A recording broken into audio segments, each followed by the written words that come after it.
भारतीय चिंतन धारा में, या यूं कहें साहित्यिक शोध में, ये शब्द बड़ा प्यारा है। ग्रंथों का समीक्षात्मक अध्ययन प्रायः होता है और लोग उस पर समीक्षा करते हैं, लेकिन इस समीक्षा शब्द का अर्थ क्या है, थोड़ा हम विचार कर लें, चिंतन करें।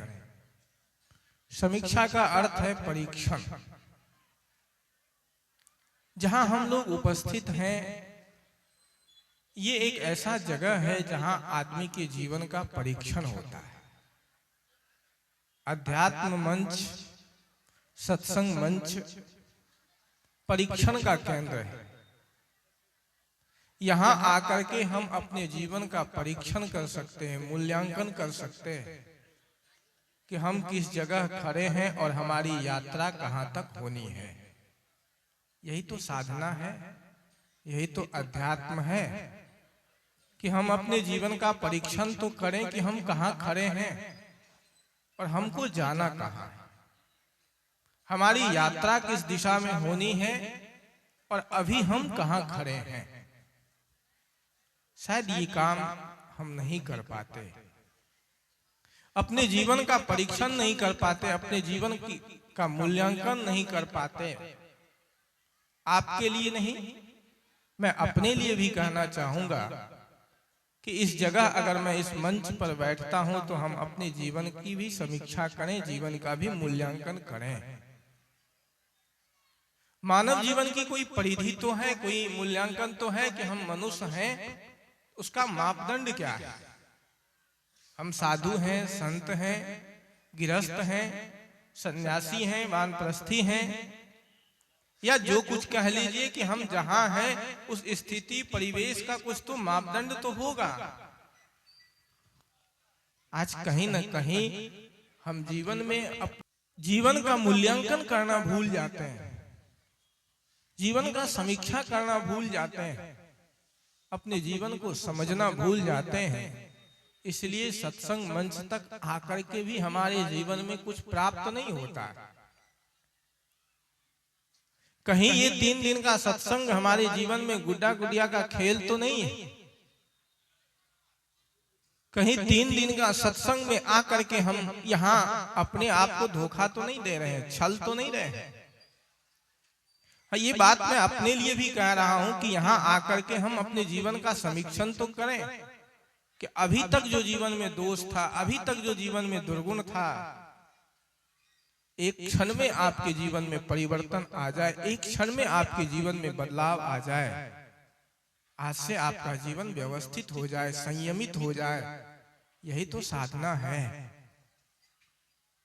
यही तो जीवन का परीक्षण है, यही तो जीवन का शोधन है, यही तो जीवन का मूल्यांकन है। दुर्भाग्य ये है कि हम सत्संग में आकर के अपने जीवन का मूल्यांकन नहीं कर पाते, अंकन नहीं कर पाते। मनुष्य होना बहुत बड़ी बात है, लेकिन मानवीय चेतना को जगाना उससे भी बड़ी बात है।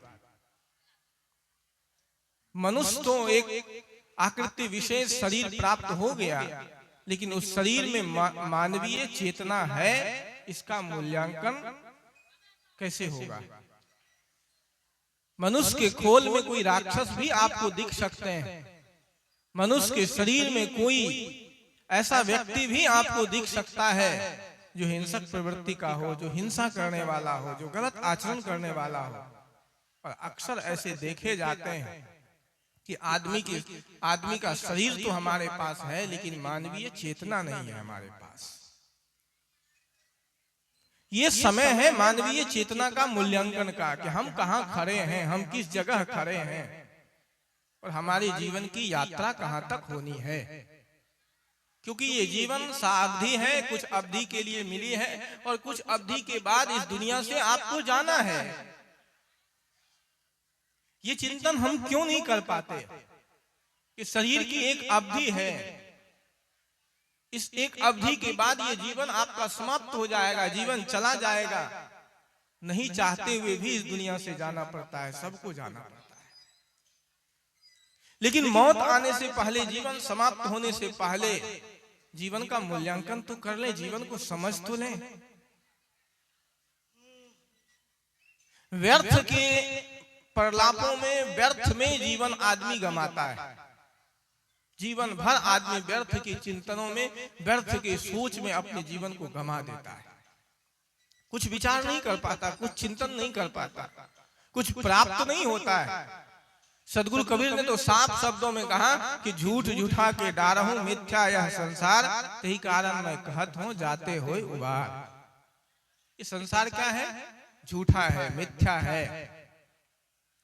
आदि शंकराचार्य जी ने भी कहा कि ब्रह्म सत्यम जगन मिथ्या। कहा कि सत्य क्या है? का ब्रह्म है, और ये जगत जो देख रहे हो ये तो मिथ्या है। मिथ्या होने का अर्थ ये नहीं है कि अभी जो हम देख रहे हैं, संसार को देख रहे हैं, भोग रहे हैं, ये सत्य और असत्य के रूप अलग होते हैं। विचार करके देखें, चिंतन करके देखें, तो मरने के बाद कोई भी व्यक्ति यहाँ संसार में दोबारा लौट के आया है क्या? और जन्म से पहले सारी चीजें तो अज्ञात ही थी ना, कोई भी जानकारी आपको थी क्या? एक अवधि के लिए ये सारे दृश्य पदार्थ आपके सामने प्रत्यक्ष हो गए, आप देख रहे हैं, और एक अंतराल के बाद इसका प्रत्यक्षीकरण बंद हो जाएगा और आप इस दुनिया से चले जाएंगे। इसी कुछ अंतराल में आप अपने आप को किसी का पुत्र मानते हैं, इसी कुछ अंतराल में आप अपने आप को किसी के पिता मानते हैं, इसी कुछ अंतराल में आप अपने आप को किसी का भाई मानते हैं, इसी अंतराल में कुछ आप अपने आप को सगे संबंधी मानते हैं। यही तो कुछ अंतराल है जीवन का। और इसी कुछ अंतराल में इस शरीर को भी आप अपना मानते हैं कि ये शरीर हमारा है, लेकिन है क्या? आज तक कोई भी व्यक्ति किसी भी व्यक्ति का शरीर रहा है क्या? सबको एक न एक दिन इस दुनिया से जाना पड़ा। गीता में भी भगवान कृष्ण ने कहा कि न जो आया है वो सब चला जाएगा। जातस्य ध्रुवो मृत्यु ध्रुवम जन्म मृतश्च। जो व्यक्ति जन्म लिया है उस व्यक्ति की मृत्यु तो निश्चित है। जो आया है सो चला जाएगा, दुनिया से एक न एक दिन सबको जाना है। लेकिन जाने से पहले जीवन की समीक्षा कर लो, मूल्यांकन कर लो कि हम कहाँ खड़े हैं। अभी तो हम छोटी छोटी बातों में जीवन क्षणिक है, छोटी छोटी बातों में हम जीवन को उलझा करके अपने जीवन को समाप्त कर देते हैं। कभी बहुत बड़ी बात सोच ही नहीं पाते। अगर आदमी के आंख पर पर्दा लगी हो तो आदमी कहां तक देखेगा? हम आंख से देख रहे हैं, अगर आंख पर हमने पर्दा लगा लिया तो पर्दा के कारण हम बहुत नजदीक तक, निकट तक देख सकते हैं। लेकिन उसी आंख को आप व्यापक रूप से देखना प्रारंभ करें तो बहुत दूर तक दिखाई देगी। मानव जीवन का भी कुछ सूत्र ऐसा ही है। अभी तक हमारी दृष्टि परिवार तक है, अभी तक हमारी दृष्टि संसार तक है, अभी तक हमारी दृष्टि परिजनों तक है, अभी तक हमारी दृष्टि अपनों तक है। हम व्यापक नहीं हो पाते, व्यापक रूप से अपने जीवन का परीक्षण नहीं कर पाते। जिस दिन व्यापक रूप से अपने जीवन का परीक्षण करने लगोगे उस दिन पूरा संसार अपना दिखाई देगा। कहते हैं ना, लोग कहते हैं कि साधु संत का क्या है जीवन में, संसार में इतना बहुत लोग, क्योंकि उनकी दृष्टि, संसारिक व्यक्ति की दृष्टि छोटी है, वो संसार को अपनी दृष्टि से संसार को देखता है, इसलिए वो कहते हैं कि संसार ही तो सब कुछ है, परिवार तो ही सब कुछ है, अपने ही तो सब कुछ है। लेकिन संत का दृष्टि बहुत व्यापक होता है। वो पूरे वसुधैव कुटुंबकम की भावना रखते हैं कि पूरा संसार अगर उस भावना से देखें तो पूरा संसार हमारा है, और मुक्त दशा में देखें तो कुछ भी अपना नहीं है। तो ये जीवन की वास्तविकता को हम समझें, जीवन की सत्य को समझें। इसी के लिए मानव जीवन मिला है, परीक्षण करने के लिए कि हम कहाँ खड़े हैं और यहाँ से हमारी यात्रा कितनी दूर तक हमको जाना है, और अभी तक हम कहाँ पहुंचे हैं, अभी तक हम कहाँ तक पहुंचे हैं, और आगे कितनी यात्रा तय करना है। ये विचार तो करना पड़ेगा ना। हम लोग शोध कार्य करते हैं तो प्रत्येक 6 महीने पर या प्रत्येक महीने किसी किसी विश्वविद्यालय में प्रगति रिपोर्ट लिया जाता है कि आप शोध के क्रम में कितना अभी तक लिखे हैं, किस किस विश्वविद्यालय में गए हैं, कहां कहां आपने वहां से डाटा संकलन किया और कितना आपने शोध किया है। ठीक उसी प्रकार अपने जीवन का भी आपने कभी डाटा संकलन किया क्या? कि आपने अभी तक जीवन में क्या किया, अभी तक किस किस विश्वविद्यालय, किन किन संतों के पास गए अपने जीवन का समीक्षण करने के लिए, अपने जीवन का चिंतन करने के लिए कि हम कहां तक पहुंचे हैं और हमको जाना कहां तक है। एक अवधि के बाद ये जीवन समाप्त हो जाएगा, इसलिए जीवन रहते ही अपने जीवन का समीक्षण कर लें, परीक्षण कर लें और इस जीवन का जो परम लक्ष्य है आत्म तृप्ति, स्वात्म तृप्ति, उसके लिए यात्रा करें। क्योंकि कहा भी गया है कि इस जीवन का जो परम लक्ष्य है मौत आने से पहले जीवन को जान लेना, ये सबसे बड़ी बात है। भगवान कृष्ण ने भी गीता में कहा कि शक्नोति इह एव यह सोढ़ुम प्राक शरीर विमोक्षणात् काम क्रोध भवम वेगम संयुक्तः स सुखी नरः। जो मौत आने से पहले, जीवन समाप्त होने से पहले जीवन के यथार्थ सत्य को जान ले, वास्तव में वही ज्ञानी है।